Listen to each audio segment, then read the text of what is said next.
அதாவது எந்த ராசி கற்கள் வந்து நமக்கு வந்து இந்த ராசி கற்கள் போடுறோம்ல இதனுடைய பெனிஃபிட்ஸ் இருக்கான்னு எஸ் உண்மையாகவே ராசியாதிபதியோடைய ராசி கற்களுக்கு ரொம்ப பவர்ஃபுல் ஜாஸ்தியாக இருக்கும். உதாரணத்துக்கு நான் வந்து இப்போது ஒரு கல் போட்டிருக்கேன் அப்படின்னு சொன்னால் இந்த கல்லில் என்னோடய ஹாரோஸ்கோப்பில் இந்த கிரகம் வந்து ரொம்ப ஸ்ட்ராங்காக இருந்தது அப்படின்னு சொன்னால் நான் வந்து இந்த கல் வந்து அணிவிக்கிறது ரொம்ப விசேஷம். சிலது பார்த்துட்டிங்க அப்படின்னு சொன்னால் எத்தனை கேரட் மேலே இருக்கும் நிறையா பேர் கேட்குறீங்க. 2 கேரட் மேலே இருக்கிறது ரொம்பவுமே நல்லது. வைரமாக இருந்தது நம்மளால் முடிஞ்ச சக்திக்கு ஏற்றாற் போல் போடுறது விசேஷமான பலன். ஏன்னா வைரத்துக்கு வந்து அவ்வளோ சக்தி ஜாஸ்தியாக இருக்கும். எந்த கல் வந்து அஸ்ட்ராலஜர்கிட்ட கண்டிப்பாக கேட்டே ஆகணும் அப்படின்னு கேட்டிங்கன்னா ப்ளூ சஃபயர் மட்டும்.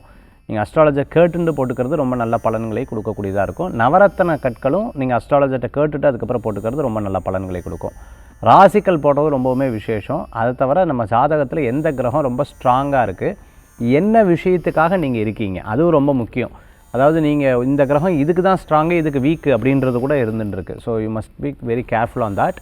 அப்போது இப்போ நீங்கள் திருமணஸ்தானத்துக்கு ரொம்ப தொழிலுக்கு சூப்பர் ஸ்ட்ராங்கான ஒரு இது வந்து போட்டிருப்பேன். ஆனால் அது திருமணஸ்தானத்துக்கு ஆப்போசிட்டாக இருக்கும். கரெக்டாக உங்களுக்கு திருமணத்தை நடத்தக்கூடிய காலமாக இருக்கும். இதெல்லாம் நான் நிறையா ஜாதகங்களில் பார்த்துருக்கேன். அதனால் ஜாதகத்தை பார்த்து போட்டுக்கிறது தான் பெஸ்ட்டு.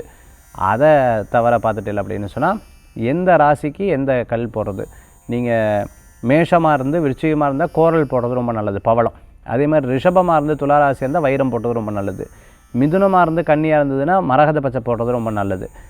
கடகமாக இருந்தால் நீங்கள் வந்து முத்து போடுறது ரொம்ப விசேஷம். முத்தில் மாலை போடலாம், இயர்லிங்ஸ் போடுறது ரொம்ப நல்ல பலன்களை கொடுக்கும். பெண்டன்ட்டும் போடலாம். அதேமாதிரி ரூபி மோதிரமாக போடுறது சிம்மராசி நண்பர்கள் மாணிக்கம் வந்து போடுறது ரொம்பவுமே விசேஷம்.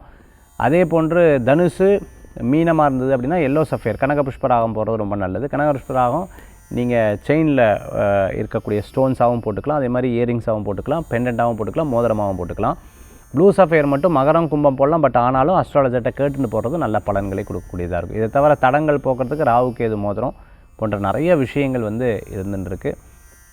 ஸோ இப்படி தான் ஜெம் ஸ்டோன்ஸ் போட்டுக்கிறது நல்ல பலன்களை கொடுக்கும். இன்னி ஒரு நிகழ்ச்சியில் ஜெம் ஸ்டோன்ஸை வாங்கினதுக்கப்புறம் எப்படி போடுறது, எத்தனை நாள் கோயிலில் வைக்கிறது, இது போன்ற விஷயங்கள்லாம் பூஜையில் வைக்கிறது, இது போன்ற விஷயங்கள் நம்ம பார்க்க போகிறோம். மீண்டும் சந்திப்போம். நன்றி, நமஸ்காரங்கள். வெற்றிவேல் முருகனுக்கு அரகரோகரா.